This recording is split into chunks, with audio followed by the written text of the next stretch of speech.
Alors, comme Dieu voulant, la semaine qui commence, je vais rentrer. Je peux amener aussi les salutations venant de votre part. Merci beaucoup, que Dieu vous bénisse. Donc, je craignais de répartir sans l'ancien. J'aurais des problèmes avec le frère Junior et tous les autres. Mais Dieu a fait grâce. On se rencontre, on est là. Alors on va partager la parole de Dieu. Mais avant d'aller à la lecture de la Bible, je voulais dire un grand merci au Seigneur pour cette opportunité qu'il m'accorde de se tenir devant vous. Vraiment, c'est une opportunité pour moi de servir Dieu et son peuple. Amen. Et ma prière, que sa grâce et sa présence nous bénissent cet avant-midi. Alors, je prie que le Seigneur bénisse les pasteurs. Amen. Je suis reconnaissant au Seigneur. Mais ma prière, que Dieu bénisse les pasteurs. Amen. Vous savez, la chair appartient au pasteur, comme a dit William Branham. Alors, si les pasteurs restent même toute une année sur la chair, 2 ans, il n'y a pas de problème, c'est la parole. Alors, si vous accordez l'opportunité, comme il disait, il faut être gentleman. Être vraiment gentleman, je ne sais pas comment expliquer ça. Pour ne pas manquer à dire quelque chose. Pour les remercier aussi. C'est un signe de confiance. Et je crois que Dieu nous bénira. Amen. Nous tous nous voulons que Dieu bénisse notre pasteur, n'est-ce pas? Parce que je crois de tout mon cœur. Dieu les bénirait. Il bénira aussi l'Église. C'est la manière de faire de Dieu. Vous vous souvenez, le messager de tous les âges, c'est le Seigneur Jésus-Christ. Mais dans chaque âge, Dieu envoie un messager. Et Dieu bénit cet âge-là au travers du messager. Ça, c'est la manière de faire de Dieu. Quand il visite l'âge, il le visite par le messager de cet âge-là. Et la force de Dieu, la puissance de Dieu, la gloire de Dieu, les bénédictions de Dieu, Dieu l'introduit au travers de cet âge-là. Amen. Ça, c'est pour l'âge. Mais dans une assemblée locale, Frère Branham me dit aussi que le pasteur, il est l'ange de l'église. L'ange veut dire tout simplement messager. Amen. Donc le messager ici, c'est votre pasteur. C'est-à-dire si Dieu veut vous parler, si Dieu veut vous bénir, si Dieu veut vous communiquer quelque chose pour l'avancement de son église, il le fera au travers du pasteur. C'est pourquoi le prophète disait, soyez avec votre pasteur, respectez votre pasteur. Et si vous voulez que les dons vous soient bénéfiques, vous devez croire d'abord les dons. C'est que disait William Branham, si vous ne croyez pas, je ne vous serai utile à rien.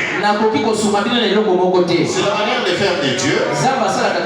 Vous ne pouvez pas changer ça. Moi aussi je ne peux pas changer ça. Et Dieu l'a établi comme ça. Et comme nous tous, nous avons besoin de bénédiction. Nous avons besoin de Dieu.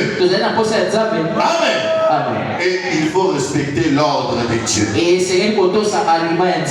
Amen. Vous allez faire ça, Dieu vous bénira certainement. Oh, gloire à Dieu. Alors, levez-vous alors. On va lire quelques écritures ici pour commencer. Mais t'en fais pas, je vais respecter l'air.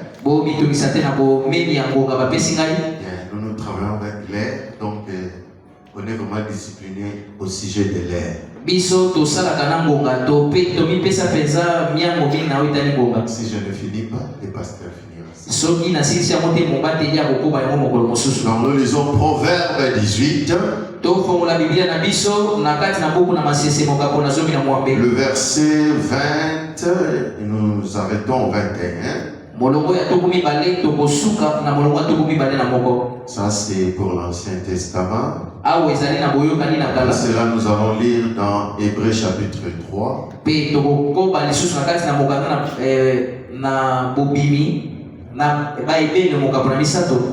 Depuis le premier verset jusqu'au troisième. Commençons dans l'Ancien Testament, comme ça nous terminons dans le Nouveau. Je lis au nom du Seigneur Jésus-Christ. Proverbe 18, 20 à 21. C'est du fruit de sa bouche que l'homme rassasie son corps.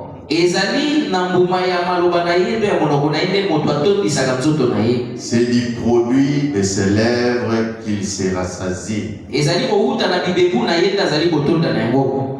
La mort et la vie sont au pouvoir de la langue.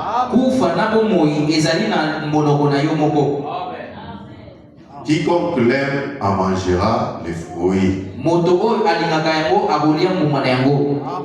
Hébreux chapitre 3. C'est pourquoi, frères saints qui avaient part à la vocation céleste, considérez l'apôtre et les souverains sacrificateurs de la foi que nous professons.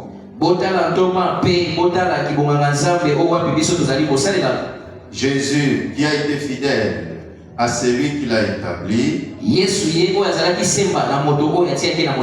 comme le fit Moïse dans toute sa maison. Car il a été jugé digne d'une gloire d'autant supérieure à celle de Moïse que celui qui a construit une maison a plus d'honneur que la maison même. Seigneur Dieu, nous te prions de bénir encore ces moments.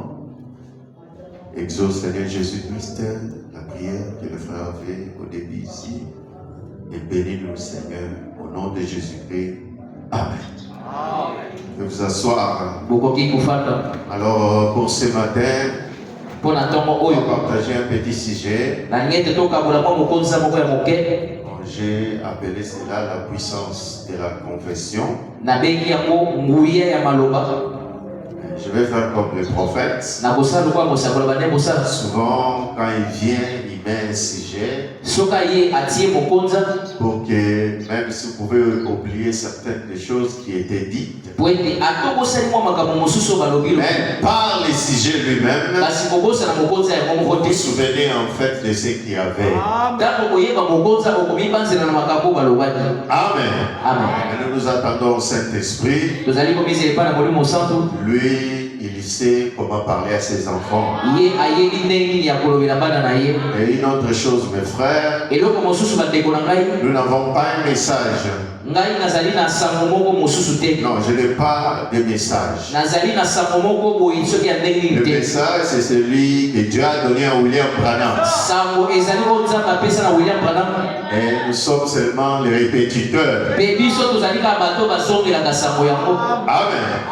Ne vous en faites pas, les sujets, comment ça va être, mais ça sera ce que frère Branham a dit.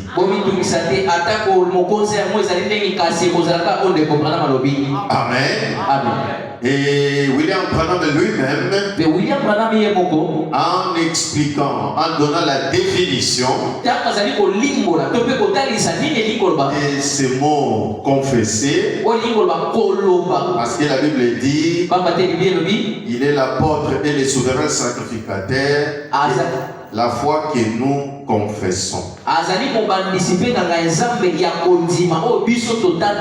Lui second dit professons. Lui second, la tradition lui second dit professons. Mais quand vous allez dans Darby, lui dit professons et confessons. Amen. Vous avez vérifié ça? Et je vais le lire comme ça, vous aurez ça aussi à Darby. Il dit c'est pourquoi frères saints participant à l'appel céleste, considérez l'apôtre et les souverains sacrificateurs de notre confession. Ça c'est Darby.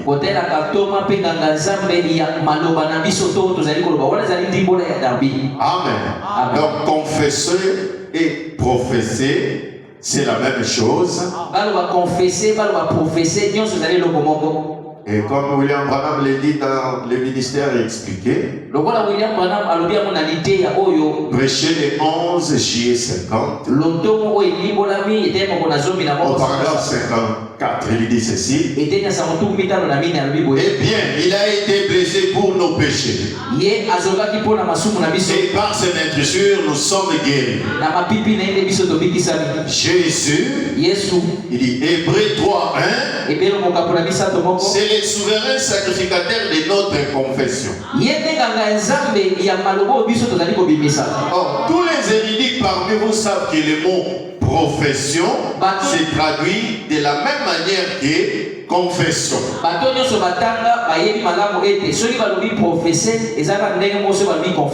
Amen. Et je vais faire comme les prophètes. Il allait dans la bibliothèque. Il voulait étudier les mots. Alors je suis allé aussi à Google voir les dictionnaires. On dit, la science dit ceci: confesser, c'est avouer.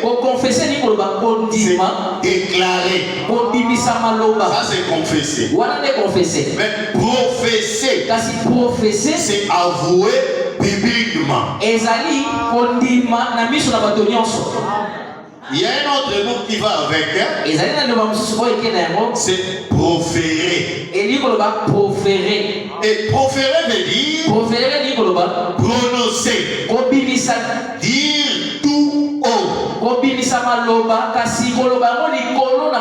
prophètes nous ont enseigné ici. Il dit professer.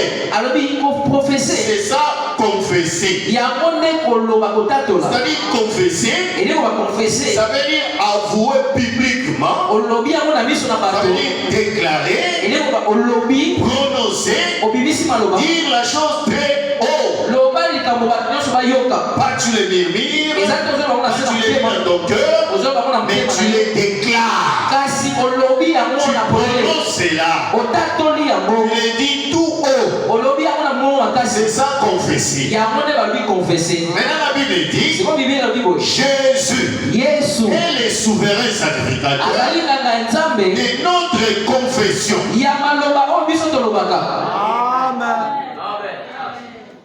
La Bible ajoute qu'il est le souverain sacrificateur, pas selon l'ordre d'Aaron. Non, Jésus est le souverain sacrificateur selon l'ordre de Melchisédek. Oh, Melchisedec, nous savons, c'est le roi sacrificateur, le roi de paix. Il est roi. Et au même moment, il est sacrificateur. C'est l'ordre de Melchisedec. Et Jésus, parce qu'il est sacrificateur, dans l'Ancien Testament, devait provenir de la lignée des Lévites, et spécialement de la maison d'Aaron. Amen. Amen. Tous les Lévites pouvaient servir dans les temples, mais tous les Lévites n'étaient pas sacrificateurs. N'étaient sacrificateurs que ceux qui étaient de la lignée ou de la maison d'Aaron. Des fois, les gens ont la confusion. Lévite, c'est un serviteur de Dieu dans les temples. Mais ils ne pouvaient pas faire tout. Il y a d'autres choses. Il fallait laisser ça aux sacrificateurs. Amen. Pour les sacrifices, devant l'autel, pour faire l'expiation, là, il ne faut pas être lévite seulement. Il faut être lévite, mais descendant de la maison d'Aaron. Arranger les ustensiles, arranger les faits, soutenir et être à côté des sacrificateurs, manger les pains, faire d'autres travaux. Les Lévites le faisaient dans la maison de Dieu. Mais la sacrificature, c'était seulement pour la lignée d'Aaron. Amen. Mais remarquez Jésus. Lui, quand il vient, il n'est pas de la tribu de Lévi, mais il est de la tribu de Juda. Cette tribu-là, c'est là où provenait le roi. Parce qu'il est la descendante de David. David était de la tribu de Juda. Amen. C'est lui le roi. Le roi des rois. Le véritable roi, c'est Jésus-Christ. Amen. Sacrificateur, selon l'ordre de Melchisedec, parce qu'il ne vient pas de la lignée de Lévi. Mais il est sacrificateur. Comment? Nous regardons dans l'Ancien Testament, nous voyons un sacrificateur qui était en même temps sacrificateur et roi. Et c'était qui? Melchisedec. C'est lui qui n'a pas de commencement, qui n'a pas de fin. Il n'a ni père, ni mère. Oh, frère Adam nous dit, c'est Dieu lui-même. C'est Elohim lui-même qui vient dans sa théophanie et qui se manifeste pour rencontrer Abraham et sa postérité. Oh, gloire à Dieu. Jésus-Christ, sacrificateur, selon l'ordre de Melchisedec. Mais Paul dit, poussé par le Saint-Esprit, la parole de Dieu dit, il est le souverain sacrificateur de notre confession. Voilà sa position, n'est-ce pas? Comme roi, comme sacrificateur. Mais il est fait pour votre confession. Ça veut dire ceci. C'est que vous allez confesser. Lui maintenant au ciel, il est en train de faire la sacrificature. Et une autre chose, les sacrificateurs, c'est tenir entre le peuple et Dieu. Amen. C'est lui qui a mené les sacrifices, ou les sons des sacrifices, dans la présence de Dieu. C'est lui qui intercédait, qui parlait pour le peuple devant Dieu. Dans l'Ancien Testament, vous le savez, il y avait ce qu'on appelait les souverains sacrificateurs. Amen. Comme dans les temples, il y avait trois parties, n'est-ce pas? Et il y a le parvis extérieur où tout le monde pouvait venir. Les gens pouvaient entrer là-bas avec les sacrifices. Mais à l'intérieur, dans le lieu saint, il y avait seulement les Lévites qui entraient. Amen. Amen. Mais dans le Saint des Saints, la personne n'entrait. Même si tu es Lévite, même si tu es sacrificateur, oh, moi je suis de la descendance d'Aaron, vous vous arrêtez là-bas au lieu saint. Oh, moi je suis un Lévite, j'ai fait longtemps. Vous vous arrêtez là-bas au lieu saint. Mais pour ce qu'il s'agit des lieux très saints, un seul entrée. C'était le souverain sacrificateur. Et il entrait là-bas une fois l'an. Pourquoi? Pour aller faire l'expiation du péché du peuple. Amen. C'était le rôle du souverain sacrificateur. Donc par là nous voyons que le sacrificateur c'était entre Dieu et le peuple. Amen. Et la Bible dit la sacrificature de Jésus n'est pas comparable à celle de l'Ancien Testament. Parce que lui, il ne traverse pas un temple fait de mains des hommes, mais un temple qui n'est pas de ce monde. Il ne vient pas avec le sang des taureaux et des boucs, mais il vient avec le sang parfait de Dieu. Et ce sang crie mieux que le sang d'Abel. Vous voyez cela? C'est ce que la Bible dit. Mais je vais aller dans une particularité de ce souverain sacrificateur, Jésus. Comme Paul le dit dans le Nouveau Testament, toujours dans les livres d'Hébreux. Quand vous prenez Hébreux chapitre 2, le verset 16 à 18, il dit ceci. Suivez attentivement. Car assurément, ce n'est pas à des anges qu'il vient en aide, mais c'est à la postérité d'Abraham. En conséquence, il a dû être rendu semblable en toutes choses à ses frères,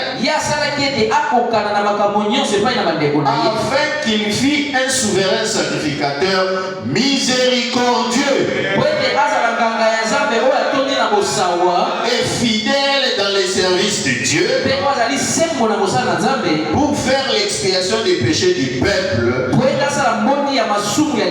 car ayant été tenté lui-même dans ce qu'il a souffert, il peut secourir ceux qui sont tentés.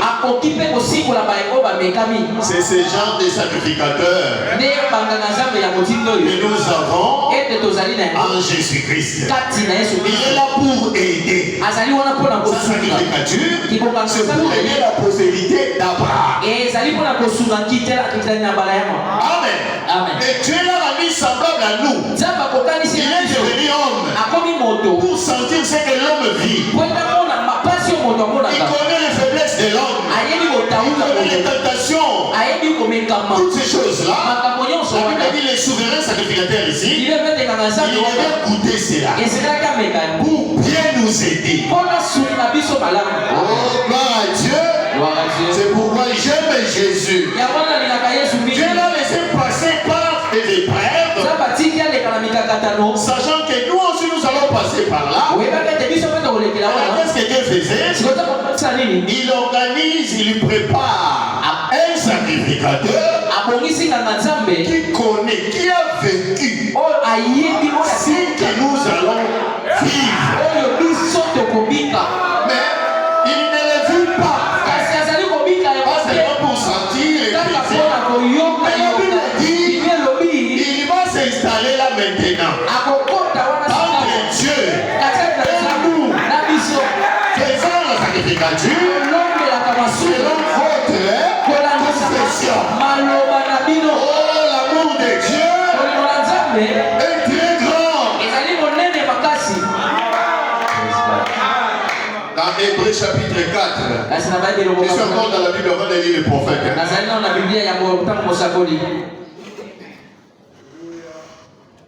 Au verset 14 et 15, on peut aller même jusqu'à 16. Il dit ainsi, puisque nous avons un grand souverain sacrificateur qui a traversé le cieux, Jésus, le Fils de Dieu, demeurons fermes dans la foi que nous professons. Au verset 15, il dit, car nous n'avons pas un souverain sacrificateur qui ne puisse compatir à nos faiblesses.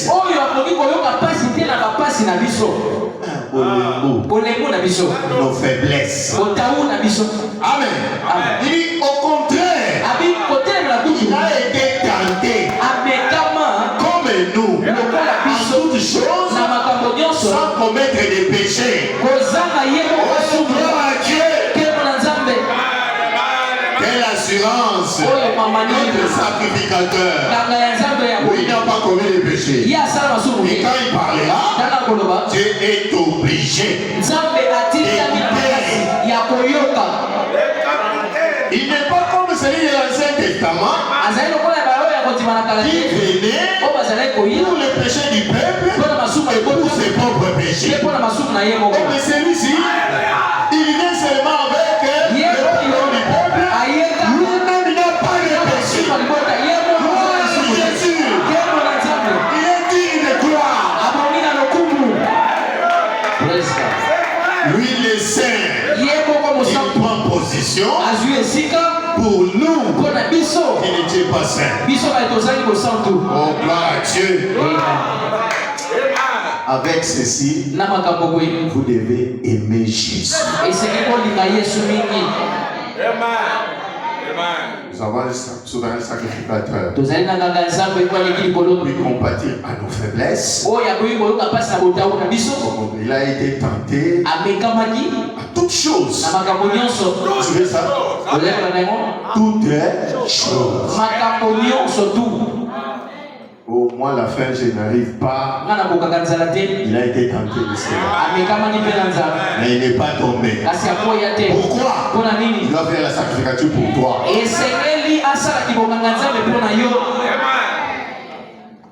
Je n'ai pas d'argent.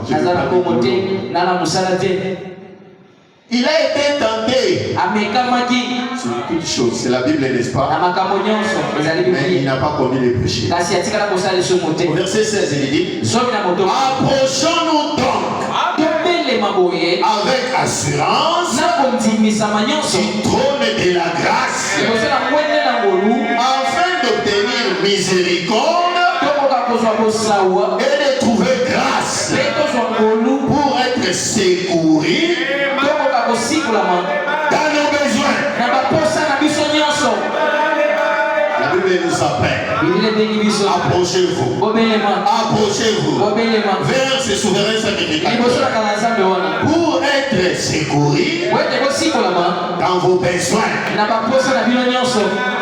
Est-ce que vous suivez ça? Maintenant, écoutez fort, Branham. Dans la prédication, l'église du Dieu vivant, c'est le 27 juillet 51, au paragraphe 40, il dit ceci. Maintenant, si vous acceptez ce qu'il a fait pour vous, Hébreux 3:1, il est le souverain sacrificateur de notre confession. Or, quiconque connaît les Écritures sait que ce mot est écrit profession. Mais le même mot est traduit par confession. Autrement dit, il ne peut pas vous sauver par les mérites de vos prières. Je Je lis frère Branham, n'est-ce pas? Jésus ne peut pas vous sauver par les mérites de vos prières. Ainsi dit le prophète. Amen. Est-ce que vous suivez ça? Il ne peut pas vous sauver par les mérites de votre enthousiasme. Enthousiasme.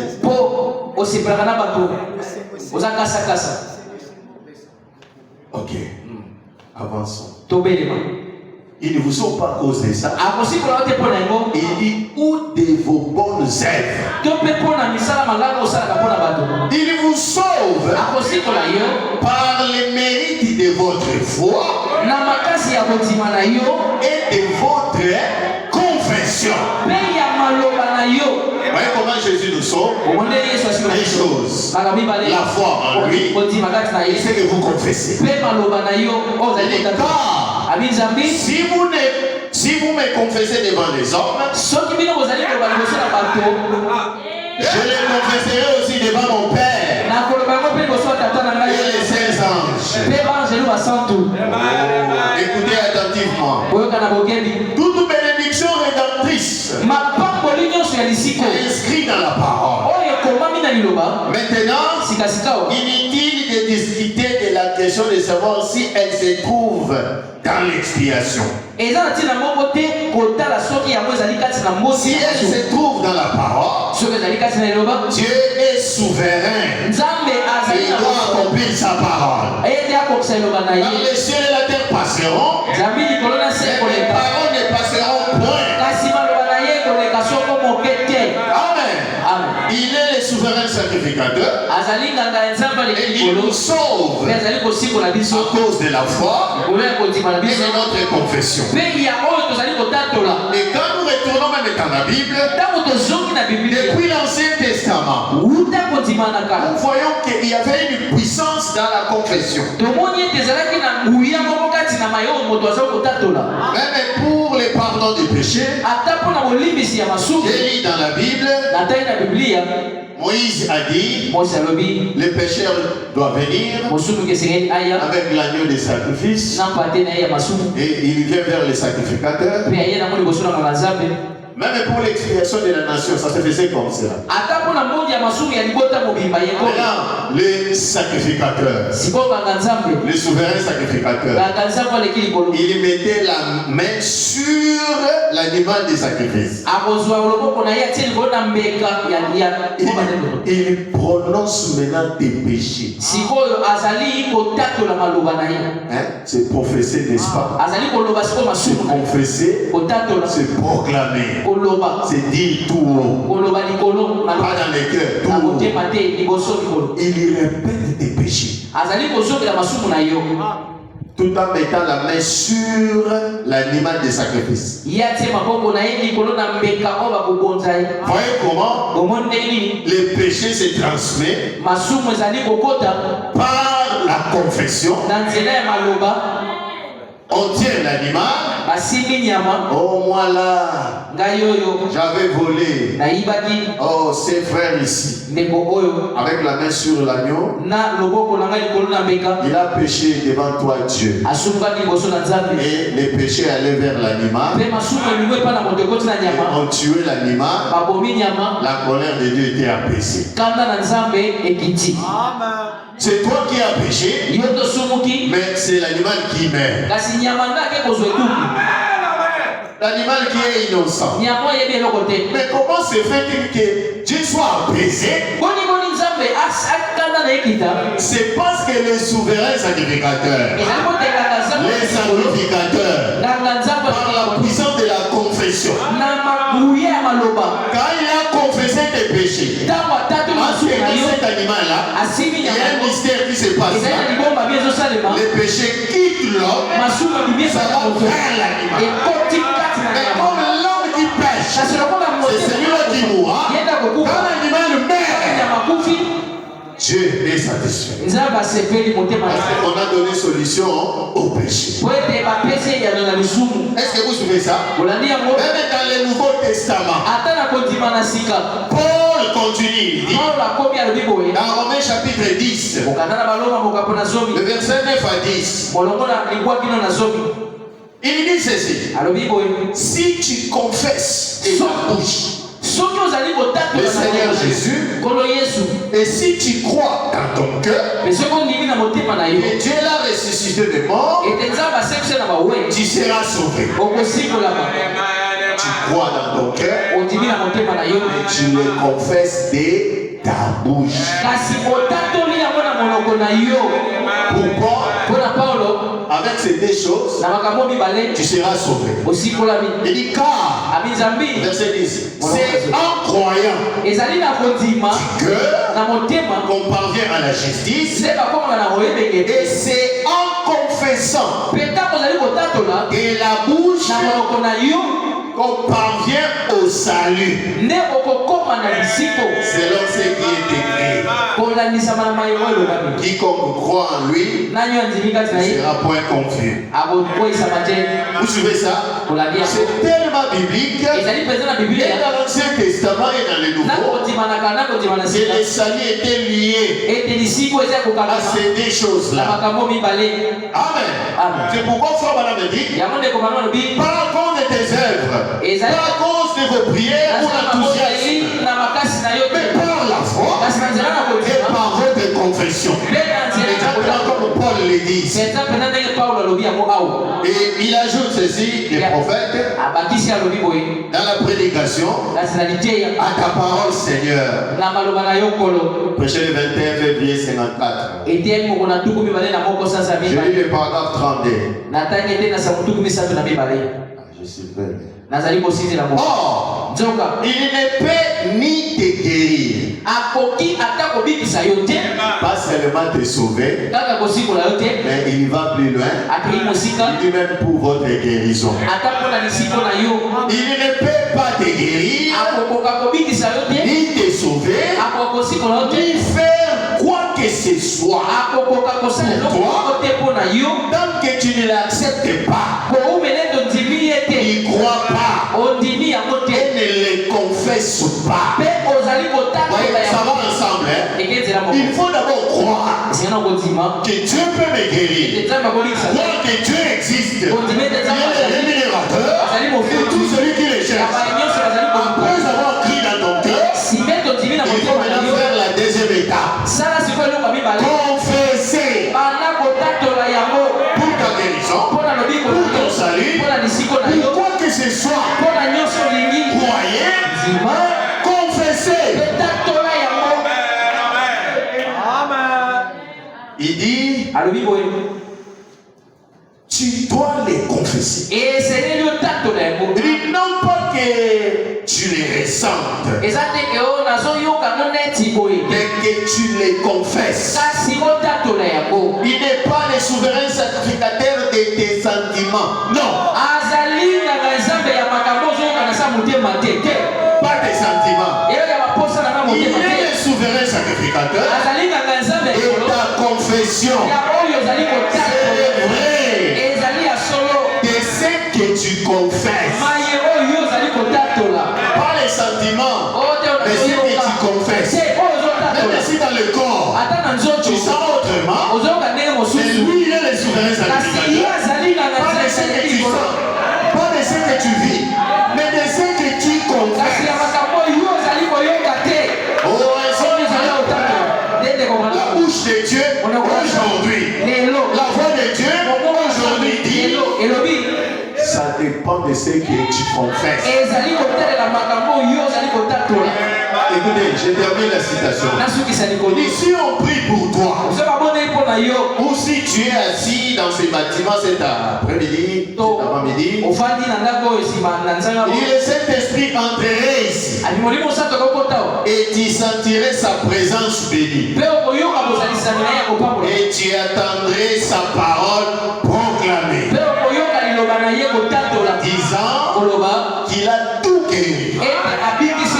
Ainsi de suite. Et tu verras la puissance de Dieu. Il dit, la voici proclamée. Et sachant que c'est pour tout le monde, tu sortirais en disant, eh bien, je me sens aussi mal qu'à mon arrivée. Il ne pourrait rien faire pour toi. Et vous dites, eh bien, je l'accepte maintenant. Et puis, le matin, vous vous levez et vous dites, eh bien, j'ai toujours ce mal de tête. Je me sens toujours aussi mal. Vous suivez les prophètes? Je suis en train de dire. Or, vous êtes tombé en panne. Vous ne viviez jamais au-dessus de votre confession. Vous, tel que nous sommes là, on ne vivrait jamais au-dessus de ce que nous proclamons. Si tu veux aller haut, prononce les choses hautes. Votre confession, soit ce que tu pointes, ce que tu veux devenir, ce que tu veux que Dieu fasse pour toi. Parce que tu ne vivras pas au-dessus de ce que tu confesses. Si toi tu confesses toujours, chez nous dans notre famille, nous souvent, ces choses ici, souvent ça me tu vivras seulement comme ça. Ainsi dit William Branham. Comme tu l'as compris, à partir de cet avant-midi, prononce les choses. Prononce les choses qui sont au-dessus, qui sont positives. Les choses négatives, même si ça semble vraiment négatif, même si tu les sens dans ta bouche, dans ton cœur, crois positif. On fait toujours positif. Oh, gloire à Dieu. Parce que William Branham dit, vous ne vivrez pas. Moi, salaire à $1000. Yo, Polino, salaire combien? $50, $100. Non. Je veux que toi-même tu commences à confesser ça. Mais là, il y a un mystère. Quand toi tu es en train de le confesser, Jésus, là, comme souverain sacrificateur, il travaille, il intercède, il prie pour toi, et ce que vous confessez, ça matérialise. Alléluia. Jésus lui-même, devant le Père, pour toi, comme souverain sacrificateur, et votre confession. Alors confessez positif, pour que les positifs t'accompagnent. Je continue la lecture. Vous ne vivriez jamais au-dessus de votre confession. Il dit que la personne la plus sainte de cet édifice en ce moment se décide simplement de ne pas être chrétien. Plus loin. Tu es saint. Ici dans le bâtiment. Mais tu te décides de dire que je ne suis plus chrétien. Il dit, voyez-vous, quand vous sortez et que vous dites, êtes-vous chrétien? Je réponds non. Je l'étais, je ne le suis plus. Il dit, vous êtes alors déchus de la grâce. Voyez?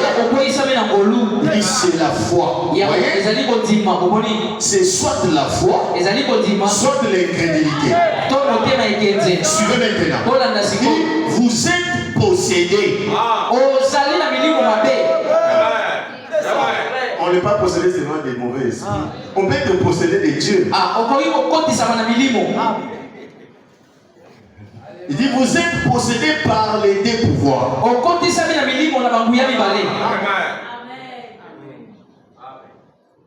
Par les esprits, hein. Tu as, c'est comme si tu as. Possède. Posséder, c'est aussi avoir, non? Il dit, vous êtes possédé.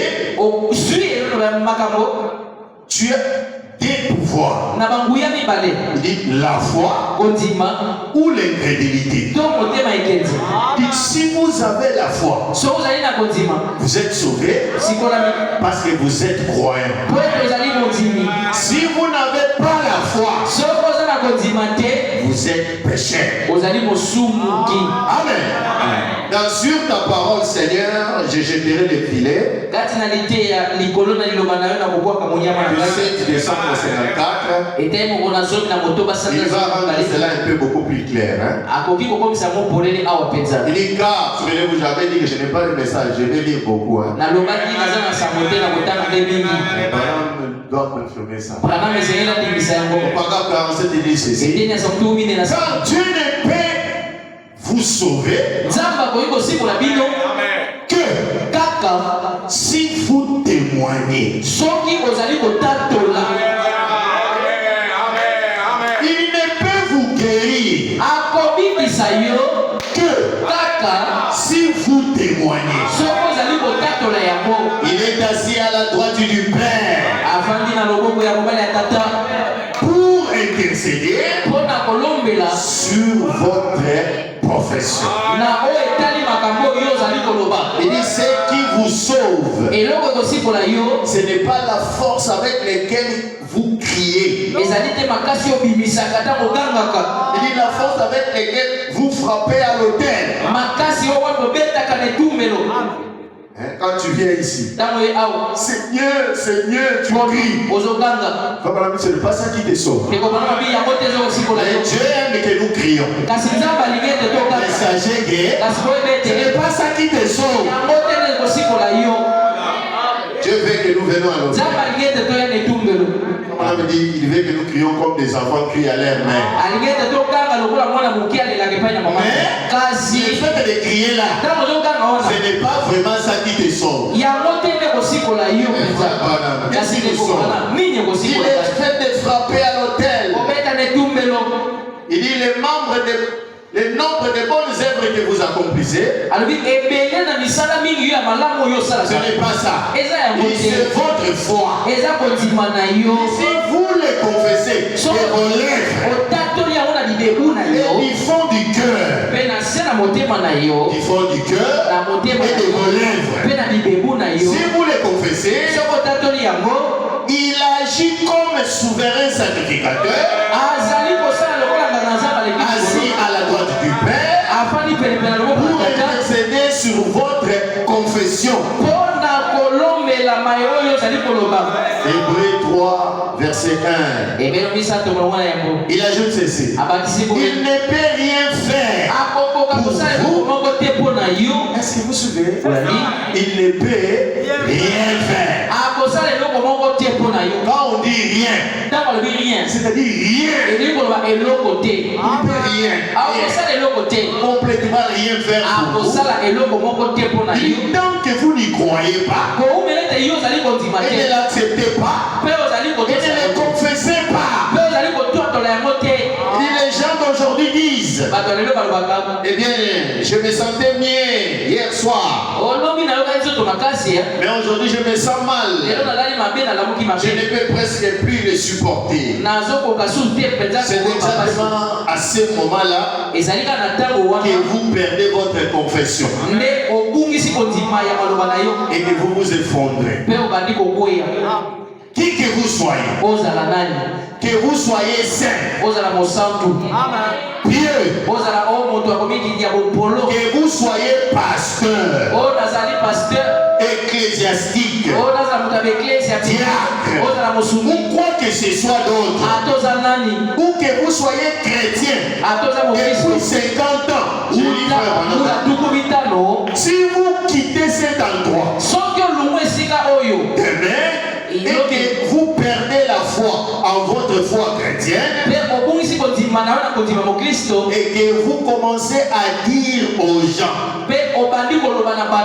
que vous ne l'êtes plus,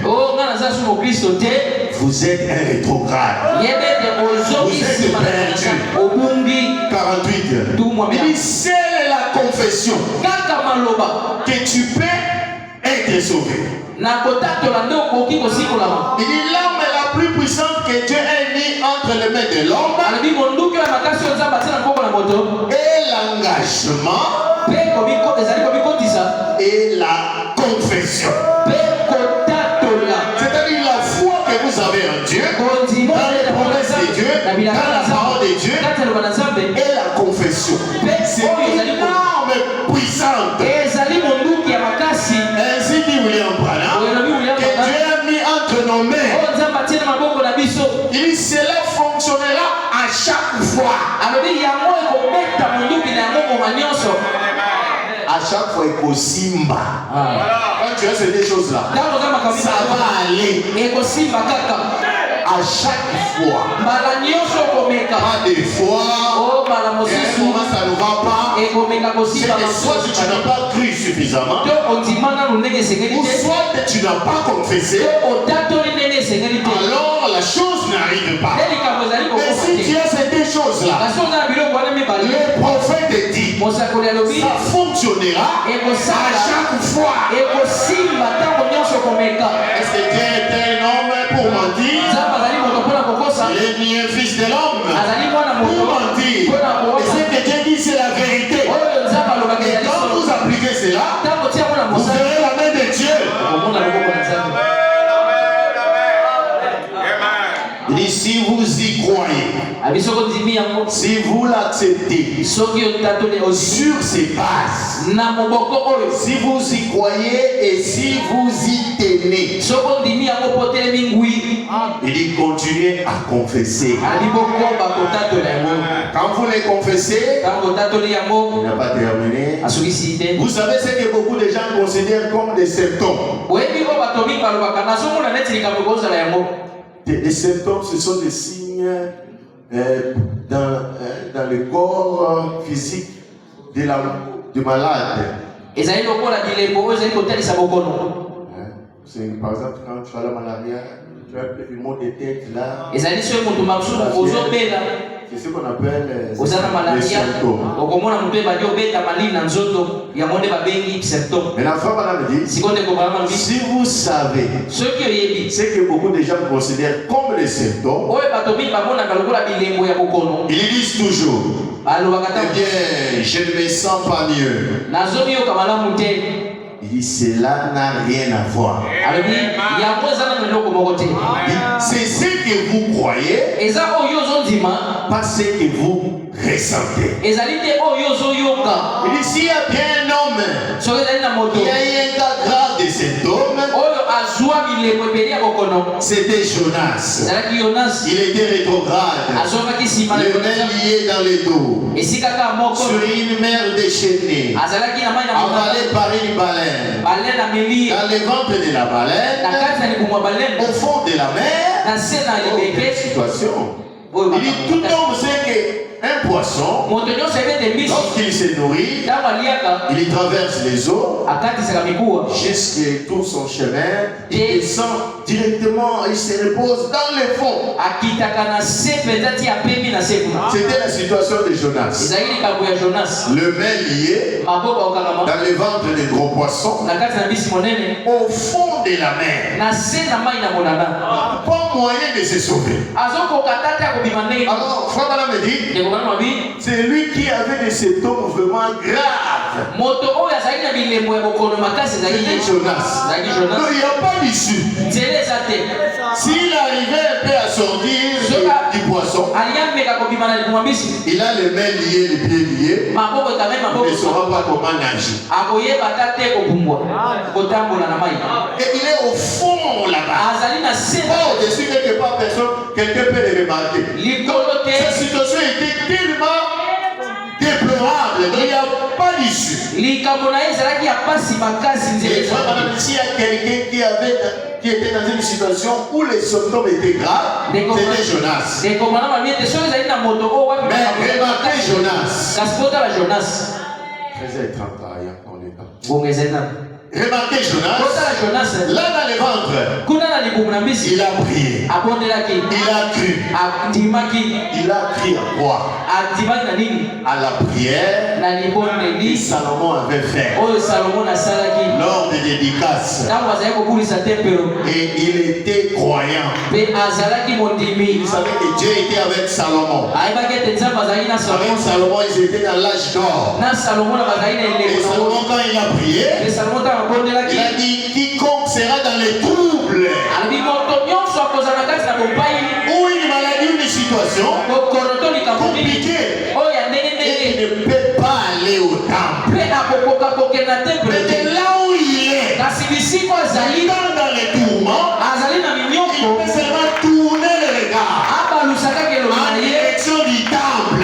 Et il prie, oh Dieu, exauce-le.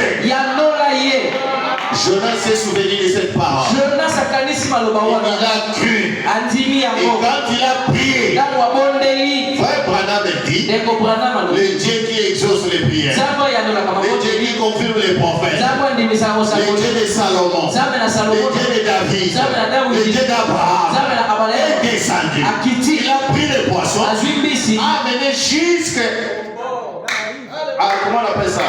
À la lisière là.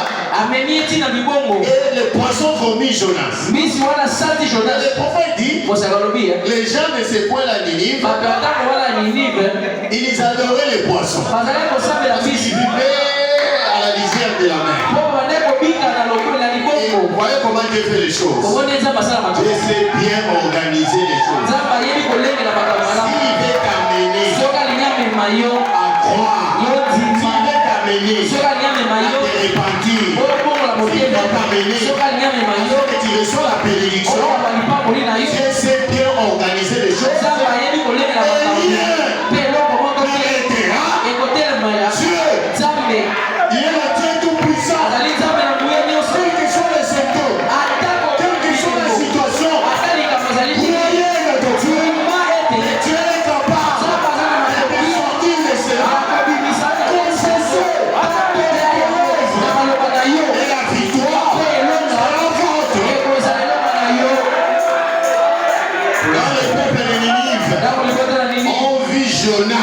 Jonas sortir du poisson, le grand poisson, et tous Dieu nous a visités. Quand Jonas a ouvert ses bouches, il a dit, répandez-vous. Tout le monde sait Jésus. Ça c'est notre Dieu. Et Jésus, au ciel là-bas, il est en train d'intercéder. Il est en train de travailler. Comme un souverain sacrificateur. Il attend votre confession. Il voit votre foi. Lui, il travaille. Oh Seigneur, le Saint-Esprit. Tu as promis le Saint-Esprit. Je vais recevoir le Saint-Esprit. Je vois la promesse rendue manifeste dans notre jour. Je vois Malachika. Je vois les qui s'éclatent. Je vois Apocalypse 19. Je crois que c'est toi qui as envoyé ce message. C'est toi qui as voulu en parler. Mais il me faut le Saint-Esprit. Je vais recevoir le Saint-Esprit. D'ici les mois prochains, je dois porter le Saint-Esprit à moi. Jésus au ciel. Il est en train d'intercéder. Il est en train de travailler. Le souverain sacrificateur en rapport à ce que tu professes.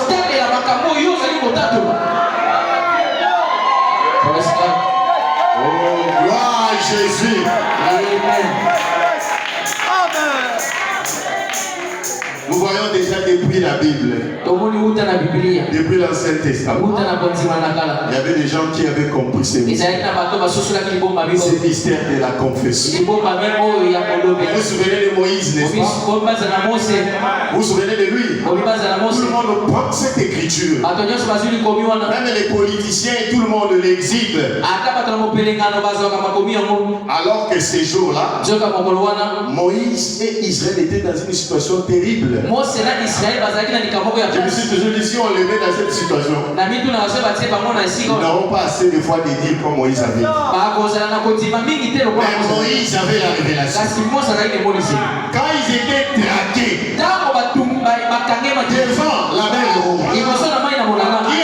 empêcher l'avancée. Un grand obstacle. Oh, il s'est regardé. Nous sommes des humains limités dans les temps et dans l'espace. On ne sait pas marcher sur les eaux. Comment on va faire? C'est quoi ce grand obstacle?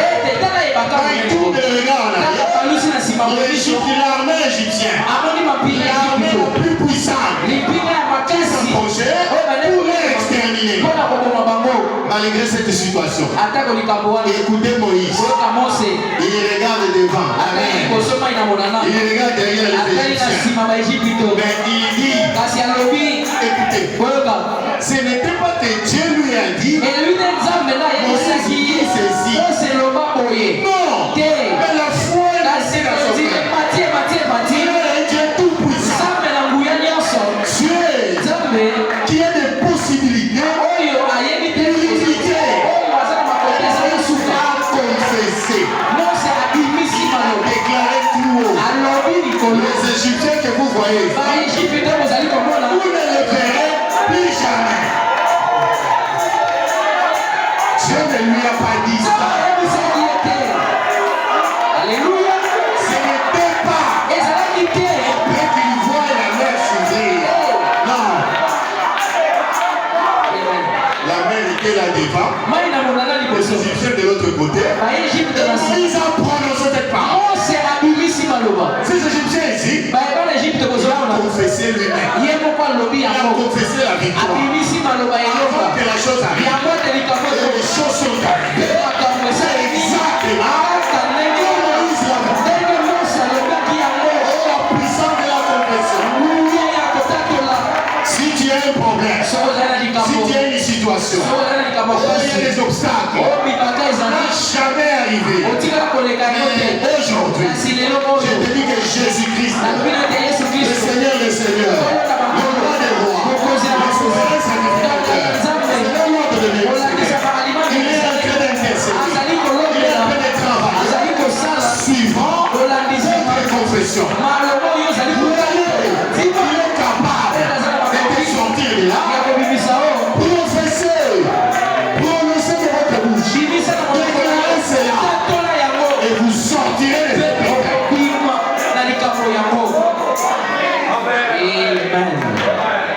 et ce n'était pas seulement les hommes, même les femmes. Vous vous souvenez de cette femme Sunamite, n'est-ce pas? Après avoir bien soigné les prophètes, vous voyez les prophètes passer. Elle dit, ah ça c'est un saint homme de Dieu. Je ne vais pas tout le temps passer ici. Je dois faire quelque chose pour le royaume. Comme la Bible dit, ne vous lassez pas de faire le bien. Et surtout quand tu le fais pour le royaume. Il y a un livre là-bas qui est en train de noter tout. Amen. Même au jugement, Jésus pourrait dire, il avait pris position pour moi sur la terre.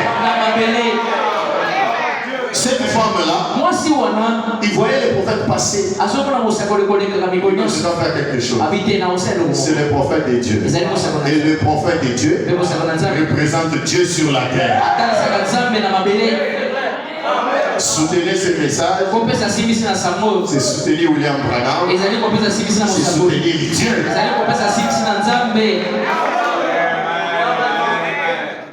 Il est passé là-bas. Il dit non, prophète. Tu dois passer tout le temps ici avec ton serviteur. Tu as organisé quelque chose. Ce n'est pas Élisée qui a demandé ça. Cela est venu de cette femme. Nous aimons des choses comme ça, qui viennent du fond du cœur. Pas des choses que tu donnes pour qu'on voie. Tu deviens quelqu'un d'important dans l'église. Qu'on puisse te regarder avec un peu d'honneur. Ce n'était pas comme ça. Le prophète n'a pas demandé. Cela est monté dans son cœur. Des choses comme ça, c'est bien. C'est ce que Dieu aime. Même quand il y aura un problème, tu ne viendras pas, c'est moi qui ai donné la parcelle à l'église.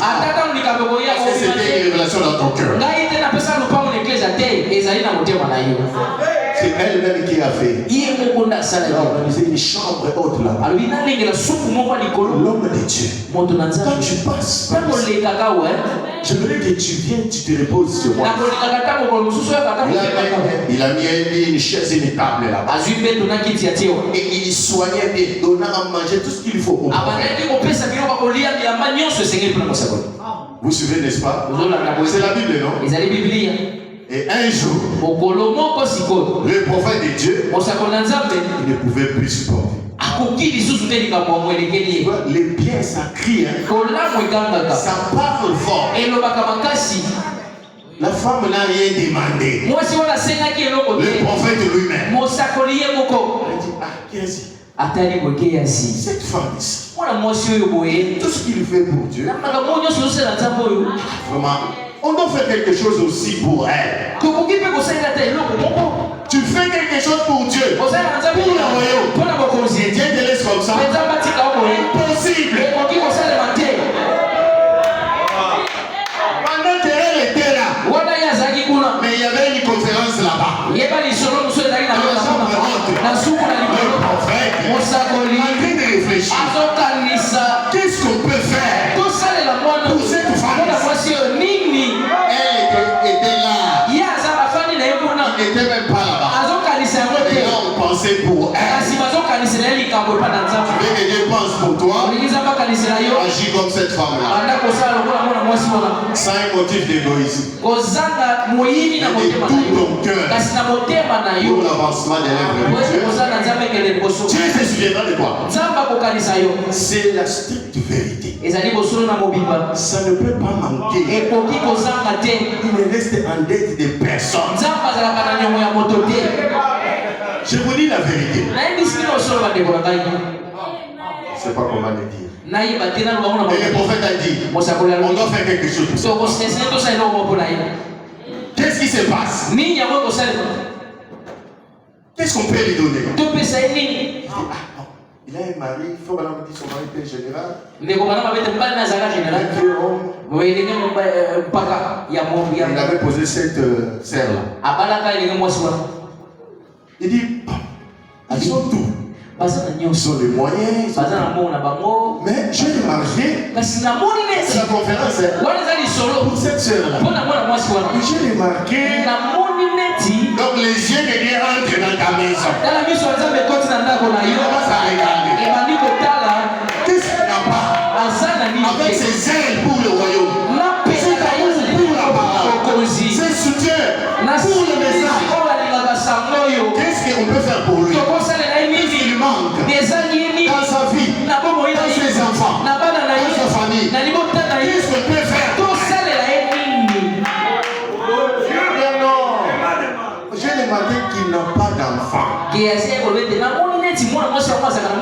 Ah, il n'a pas d'enfant. Ok. Appelle-la. L'homme de Dieu prie. Le projet, il a accouché. Amen. Mais il y a eu quelque chose qui s'est passé. La Bible dit cet enfant-là après, il est mort. Et pendant que l'enfant était mort, les prophètes n'étaient pas dans la contrée. Il était un peu loin. Mais là, l'enfant meurt. Ce qui se passe souvent quand Dieu n'est pas là, les diables essaient d'entrer. Quelle que soit la situation, restez ferme dans votre foi. Continuez à croire en Dieu. Amen. Le Dieu qui a fait cela, il est capable de faire encore et de faire encore mieux. Si cette porte se ferme, il est capable d'ouvrir notre porte. Continuez à croire et avancer. Et quand l'enfant est l'unique enfant, elle n'a jamais eu d'enfant, et c'est cet enfant qui est l'amour de son cœur. nous aimons nos enfants. On en a quand même autant. Nous les aimons. Mais elle n'avait que cet enfant-là. Voyez, mettez-vous à sa place. Quel choc, quelle douleur. Lui qui souriait parce que Dieu lui a donné l'enfant. Mais maintenant, ça sourit. On commençait à enlever cela. Mais elle n'a pas perdu la foi. Elle a dit, je n'ai pas demandé ça. Moi j'ai servi seulement le Seigneur. Mais c'est Dieu qui a donné ça. Comment tu peux le reprendre comme ça?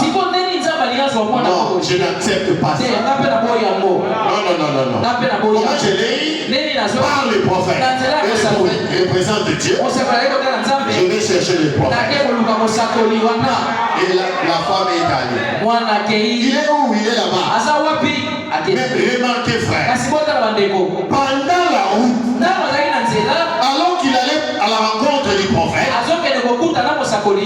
toute personne qui demandait à cette femme-là, Madame, comment allez-vous?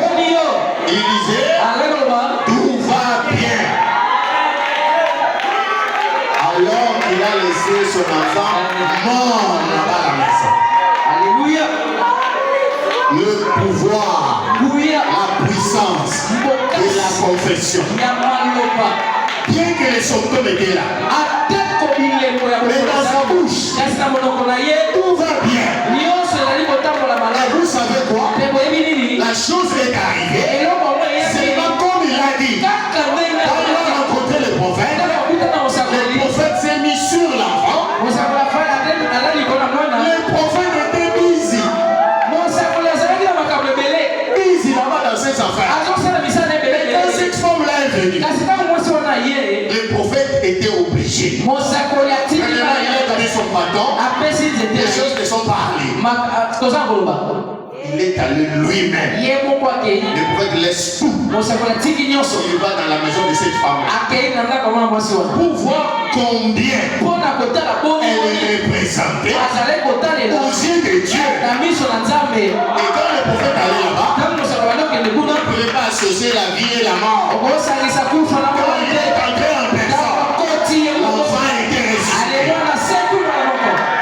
La confession de la femme s'est matérialisée. Tout va bien. Oh gloire à Dieu. Il a fait notre homme. Vous le connaissez. Le guerrier David. Il était dans le combat. Ça arrive dans la vie que vous entrez dans le combat. Tellement les obstacles, tellement l'opposition, les jaloux de l'autre côté, les sorciers ici. Oh, tu es dans le combat.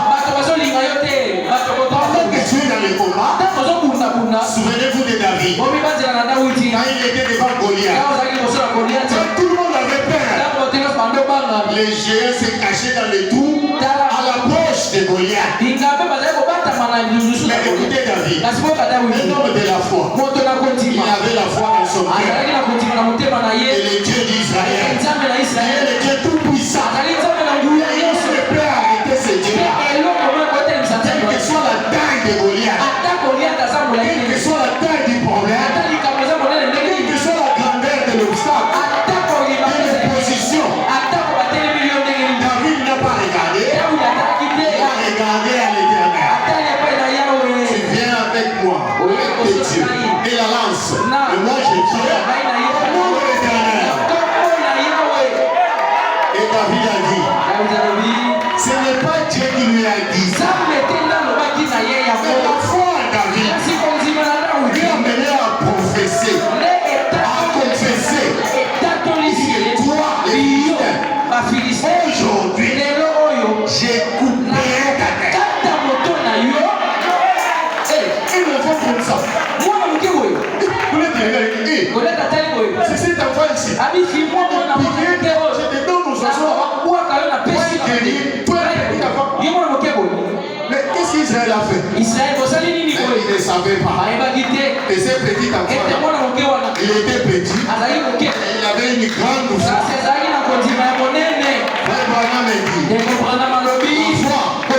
C'est un géant. Il a la torse. Très géant. Personne ne peut le vaincre. Même si tu es petit, mais si la foi est en toi, tu es grand. C'est ça que David croyait. Et aujourd'hui, je vais te couper la tête. C'est seulement ce que David avait dit. Quand vous regardez comme ça, vous allez dire c'est possible. Comment il va faire? Il a pris seulement la pierre, il a jeté. Frère Branham dit, tu as pris la pierre. Les soldats se trouvaient partout. Ils se trouvaient partout pour se protéger dans les combats. Maintenant Dieu a pris la pierre. Dieu est entré dans la pierre. Il est allé entrer. Exactement, il avait seulement. Ne t'en fais pas. N'aie pas peur. Quand tu es entré, enseigne. Même quand vous voyez tout bloqué, c'est un chemin. C'est que vous ne comprendrez pas. On les va tomber. Même Goliath lui-même n'a pas compris. Israël n'a pas compris. Les Philistins n'ont pas compris. Mais Dieu était assis. Et ce que David avait confessé, il est venu lui-même. Il a pris son propre épée. Il a pris, il a coupé la tête de Goliath. Lui qui était un petit enfant, il pouvait s'arrêter même ici. Il fallait que Goliath tombe et qu'il lui coupe sa tête et que sa confession s'accomplisse. Ne t'en fais pas, frère. Mais quand c'est noir, quand tu ne comprends pas, la chose va se passer. Croyez dans votre cœur et continuez à confesser jusqu'à ce que la chose arrive. Praise God.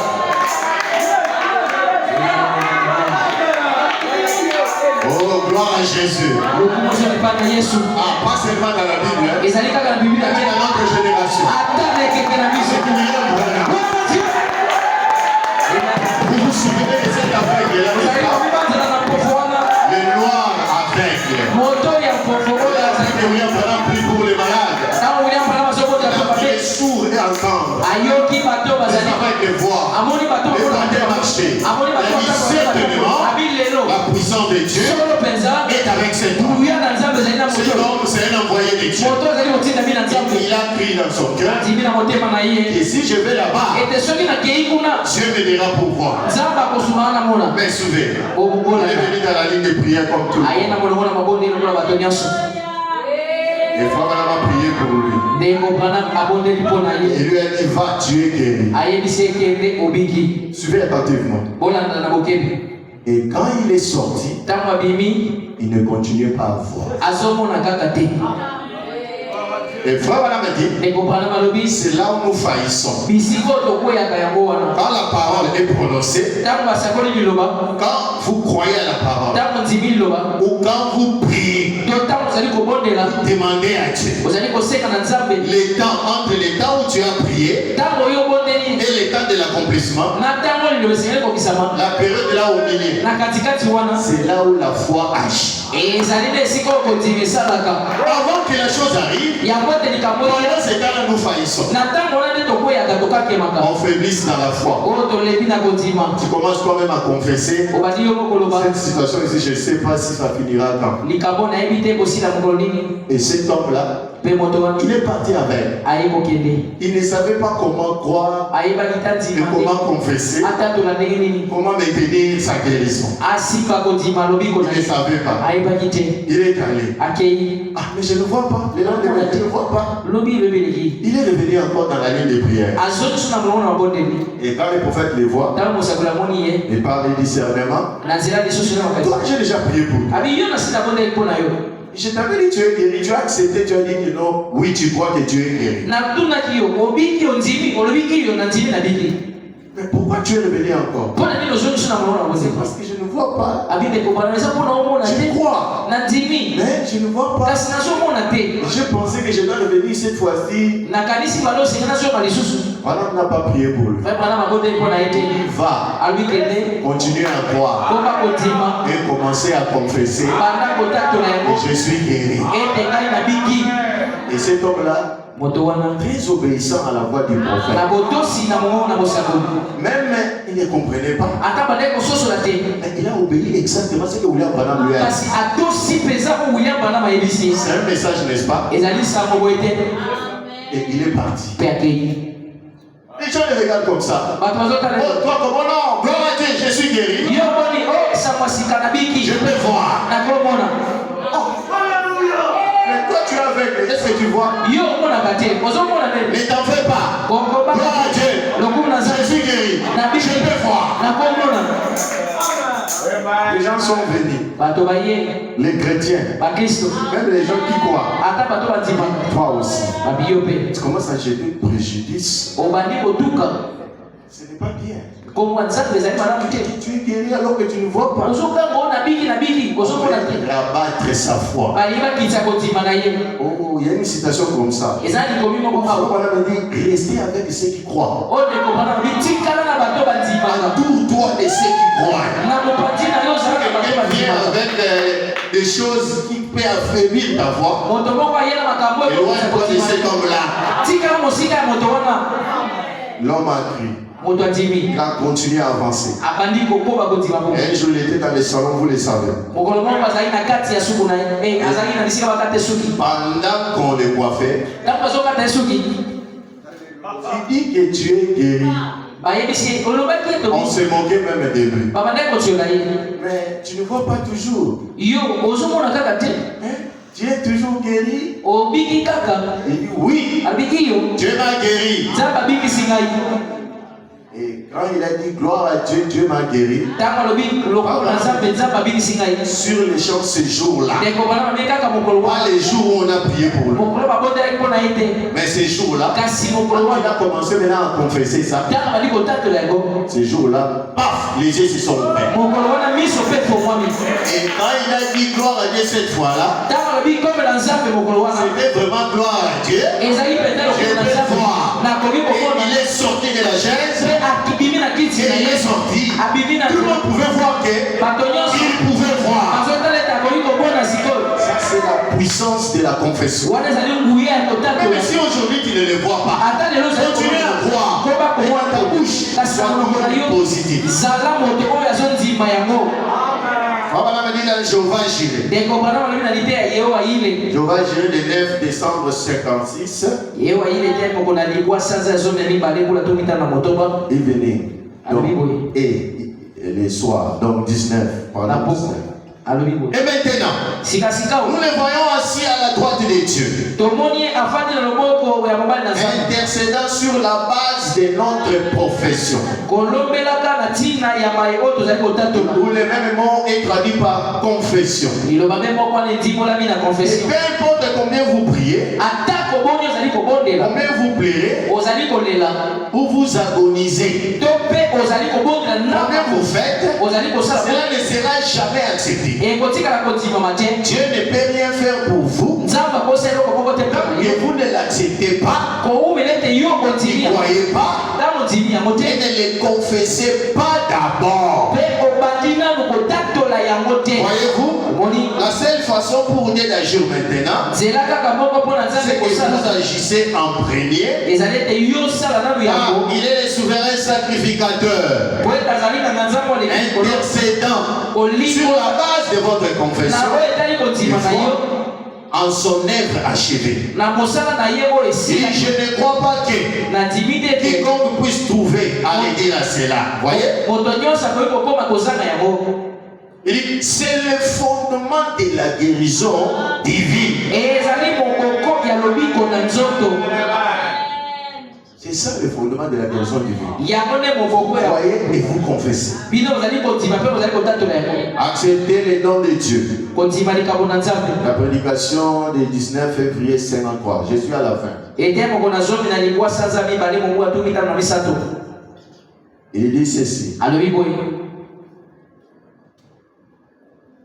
Au paragraphe 9, vous descendez 10, même jusqu'à 11. Il dit la guérison ne se résume pas à dire eh bien, j'y crois, j'y crois. Bon, ce n'est pas grave. Si c'est le mieux que vous puissiez faire, vous savez William Branham, il dit contentez-vous de le dire mentalement. Ou dites simplement eh bien, je le crois, je l'accepte. Si vous l'acceptez sur cette base, il dit répétez-les encore et encore. Vraiment, va plus loin. Même si la foi que tu as là, jusque-là c'est intellectuel, c'est mental. Il dit maintenant, malgré ça, si vous acceptez sur cette base, répétez-les et encore et encore. Dites-les à haute voix. Il continue. Répétez-les encore et encore. Répétez simplement. Vous savez le prophète. Je suis guéri. Je suis guéri. Dites-les jusqu'à y croire réellement. Ça commence avec une foi mentale. Répète ça. Moi ici je suis guéri. Moi ici je suis guéri. Dieu m'a guéri. Tu les répètes et tu les répètes. Après un moment, ça va quitter l'intellectuel. Ça va quitter la tête. Ça va descendre dans le cœur. Et tu verras la chose arriver. La puissance de la confession. Il dit, je suis guéri. Je suis guéri. Dites-les jusqu'à y croire réellement. Et quand vous y croirez, alors cela se produira. N'ayez pas de témoignages négatifs. Et pas ça. Et chaque fois que vous confessez, je me sens encore mal aujourd'hui.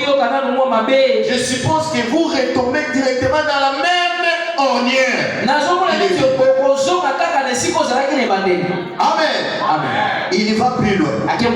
Il dit, il y a un homme ou une femme ici qui soit baptisé du Saint-Esprit, mais qui commencerait à sa confession par dire, je crois que j'ai perdu le Saint-Esprit. Je crois qu'il m'a quitté. Il dit, je crois que vous sombrerez. Il dit, écoutez attentivement. Vous ne vivriez jamais au-dessus de votre confession. Amen. Donc c'est pour dire que même pour votre salut, même pour votre guérison, dans tout ce que vous pouvez avoir besoin pour Dieu, il faut confesser. Si tu confesses négativement, ça va arriver aussi négativement. Tu peux perdre même le Saint-Esprit par ta confession seulement. C'est pourquoi quand quelque chose arrive, fais ce que la parole de Dieu dit. Revenez dans la ligne de la parole. Mais continuez toujours à croire. Et moi ici, Dieu m'a connu avant la fondation du monde. Et Dieu qui m'a sauvé, il ne peut pas me perdre. L'œuvre qu'il a commencé, il amènera cela jusqu'à la perfection. L'œuvre que lui a commencé, ce n'est pas moi. Et lui-même travaille pour amener cela jusqu'à la perfection. Mais jamais un témoignage négatif. Prononcez toujours positif. Confessez toujours la victoire. Et vous allez le voir dans votre vie. Que le Seigneur vous bénisse.